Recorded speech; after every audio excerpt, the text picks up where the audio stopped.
What if crypto changed your life and it was for the better? You've made a ton of money and you're living your best life. There's a lot of people that will believe that's going to be the case. There's going to be things that you need to think about. And instead of really looking at things through the lens of what you should be doing post-price appreciation, when you've made millions of dollars in crypto, we're going to look at the 15 things that you should skip out on or miss in today's video.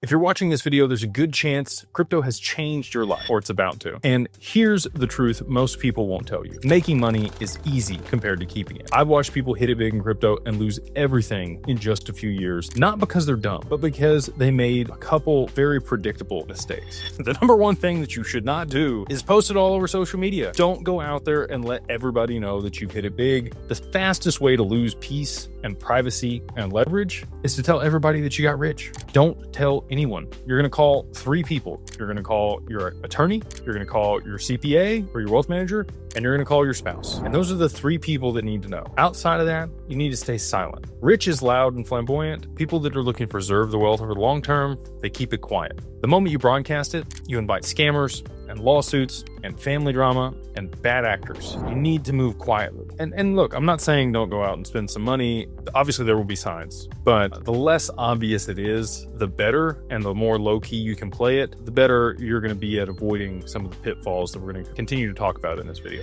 Number 2, don't postpone the taxes and paperwork. This one destroys more crypto millionaires than even the bear markets do. Taxes don't disappear just because it's a digital asset. Paperwork that isn't handled doesn't handle itself. You need to be compliant early. You need to track everything. You need to know your cost basis. You need to know what exchanges you bought it on. You need to build structure before the IRS builds a case against you. So please make sure if you are to take large profits, you've budgeted, you understand what the tax implications for that are going to be, you have your basis, you know what the capital gains are, and you know what size check you need to be stroking to the IRS on the other side of that when you pay your taxes in the following tax year. And a lot of people, lottery winners included, they make a bunch of money in a very short period of time. They don't know that it's going to be 30, 40, 50% taxes, depending on if it's short-term income or long-term capital gains. Just be careful out there, understand which it is for you, and make the best decisions early when it comes to taxes. Number 3, and this is the one I think most people have daydreams about, basically telling your boss to go F off, right?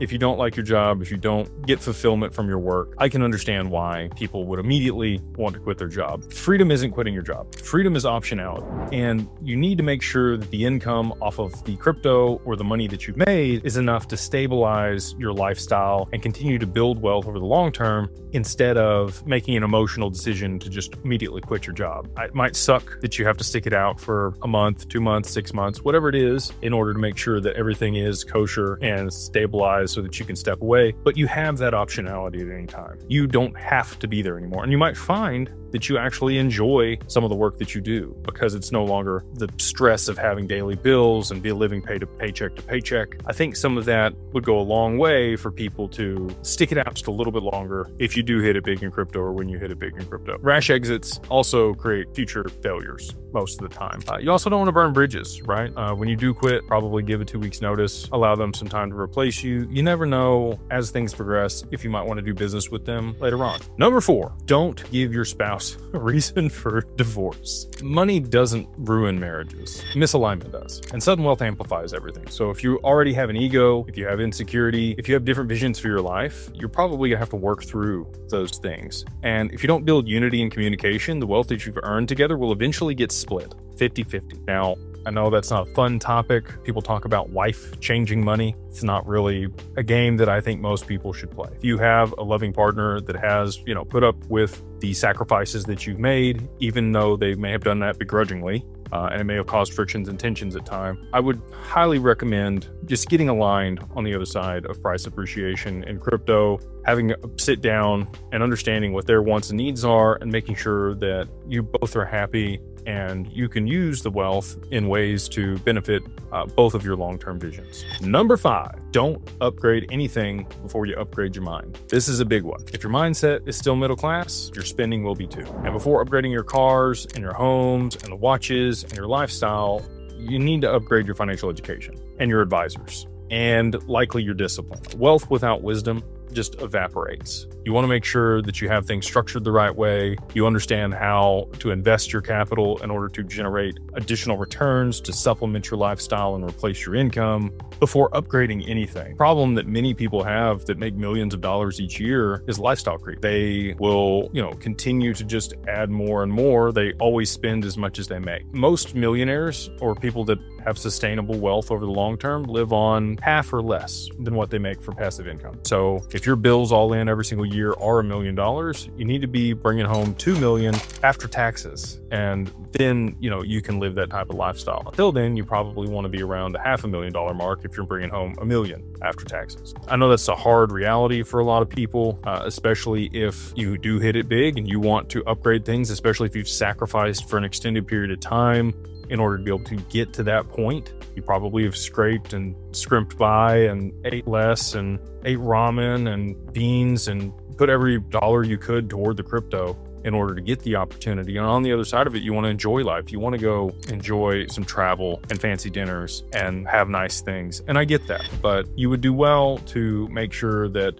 your cash flow off of the crypto and your investments far beyond or exceed the amount needed in order to keep up with that type of lifestyle. And I wouldn't increase your lifestyle until you have structured that and make sure with your financial advisors or whoever else you're working with that it's not going to be an issue over the long term. Number 6, and this one is what we think about, when it's trust fund kids. And it's not a fun subject, but it doesn't get talked about enough. Drugs, alcohol, and excess don't mix well with long-term wealth. I've seen fortunes lost to bad decisions made under the influence more so than market crashes. Clarity is a leverage, and you need to protect that. People talk about their health. You might go get your car checked for the oil on a regular basis or a tune-up. Most people don't look at their health markers, and they also indulge in things that they probably shouldn't. If you pick up certain habits, including drugs or alcohol in excess, oftentimes it is from lack of purpose or fulfillment in life, is what I've found personally. And once you have a purpose and you're driving towards something again, you don't want to participate in those things because you realize it takes your edge away. It takes your ability to grab that next gear and think through things critically in order to be able to achieve them far less likely if you are inhibited or your reaction time slower. And it also puts you in positions where you can make bad decisions that might lead to, further things down the road that will remove leverage that you have or benefits. If somebody, God forbid, you hurt someone driving, you just put yourself in situations that you don't need to be in. So ideally, if you are going to participate in alcohol or drugs, it's in a very controlled environment and on a very infrequent basis. I'm not advocating for any of that. I just know that people do it. My dad told me, if you're going to be stupid, be smart about it. Again, it's probably best that you just stay away from it altogether, especially if you have a type A personality, which is normally what it takes to get very wealthy. So probably the best choice is just to skip out on the drugs completely. Number 7, don't buy the dream house and car collection. Illiquid toys don't equal success. And I'm not saying don't, treat yourself or get a trophy here and there, but big houses and exotic cars lock up capital and they create a lot of liability and massive overhead. And they also reduce your flexibility to take advantage of other opportunities. If your money's locked up there and you aren't able to access it because you've sunk it into those liabilities, you now can't take that capital to deploy it in things that could be making you more money. You want to buy the assets first. I'm not saying don't buy these at all. If you do want the Ferrari or the Lamborghini, go buy a car wash that produces the cash flow and then lease the Lamborghini, right? And now you have the car wash that's appreciating in value, spitting off cash flow each month that you can then use to fund your lifestyle. Same thing with the big home. Probably go buy a giant apartment complex. It doesn't have to be giant. It could be somewhere between 40 and 100 units and use the excess cash flow off of that to pay your mortgage on your house. That's the way that wealthy continue to grow and compound their assets while supplementing their lifestyle, is they buy the assets first. Number 8, don't get into legal trouble. So we just talked about, potentially drinking and driving. Don't want to do that. Wealth is going to attract scrutiny.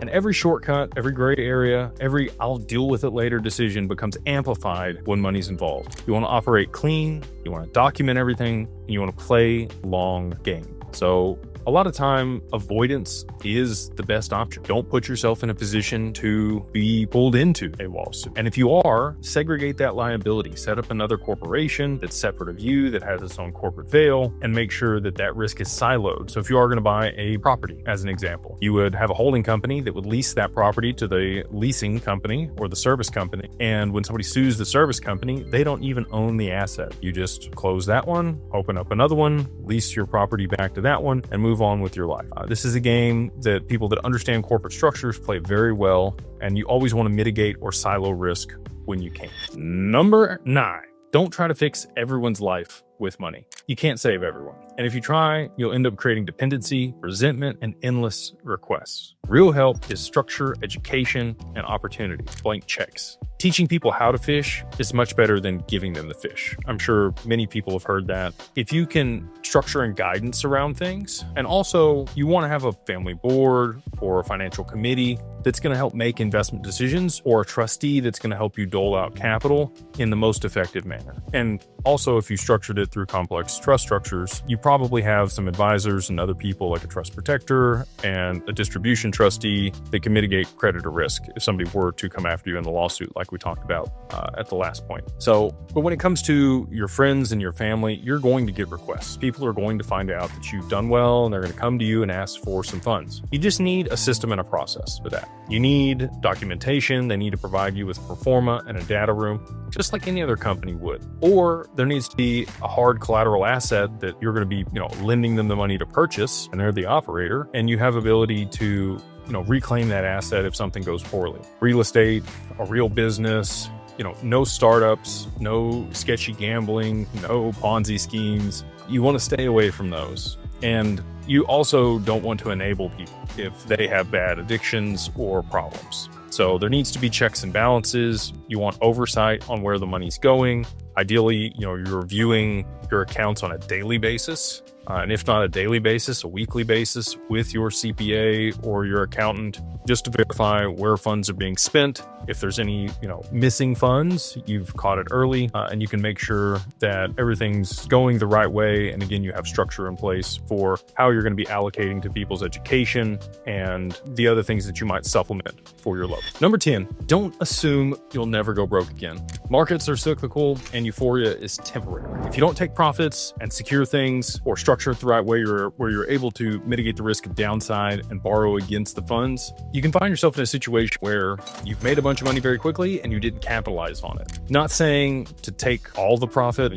Most of the time, in crypto, especially XRP, I think things are going to stabilize over the long term. There's going to be utility for the asset once it's a high value, and you'll be able to borrow against it at very low interest rates because it'll become a tier 1 asset or collateral designated by the DIS. Now, other digital assets, I do think will continue to be cyclical and follow Bitcoin as it goes up and down with the halvings. And over the long term, you probably do want to take profit or borrow against it at the best times. And if you don't learn what you need to, you're probably going to continue to repeat the same mistakes. The families that I work with, their number one objective is always to preserve capital. It's return of capital and then return on capital, because you should only have to get rich once. But they know that it can all be taken away very quickly. It doesn't take but one lawsuit, one divorce, one late tax bill, one property with an incident. It can all go south very quickly if you don't have it structured the right way and you haven't put things in place to make sure you're mitigating those risks. So be conservative. If you have grown a lot of wealth very quickly, you probably want to take very low risk bets in the short term and diversify some of your exposure so that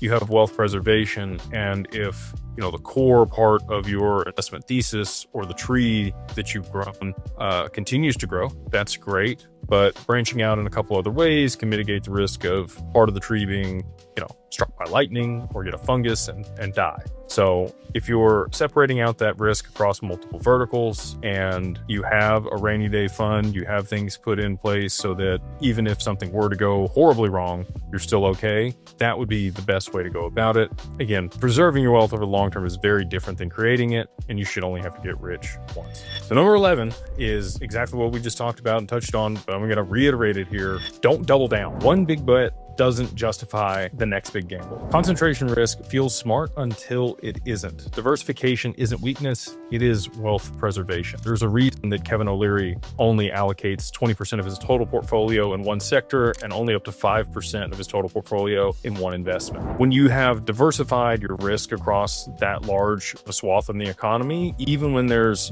downside in one sector, you're going to have an upswing in another. And you want uncorrelated or even inversely correlated bets across your diversification. And this is going to protect you from the downsides so you can continue to stay in the game. Again, wealth preservation over wealth creation after you've already become very wealthy. You don't want to put it all on red. I've seen this happen. So one of the examples I could give you is there was a gentleman that I watched who made a bunch of money in ETH. He had gone to prison for 5 years and got out of prison, and he found his Ethereum in the top of his closet where he had left it. He was a billionaire. And he took all of that money or the majority of it, he staked it in Aave, borrowed against it, staked that again, borrowed against that. So he's got about, call it 2.7 times his original $1 billion-ish that he had. And he put all of that in UST, generating 20% of the time, or Luna.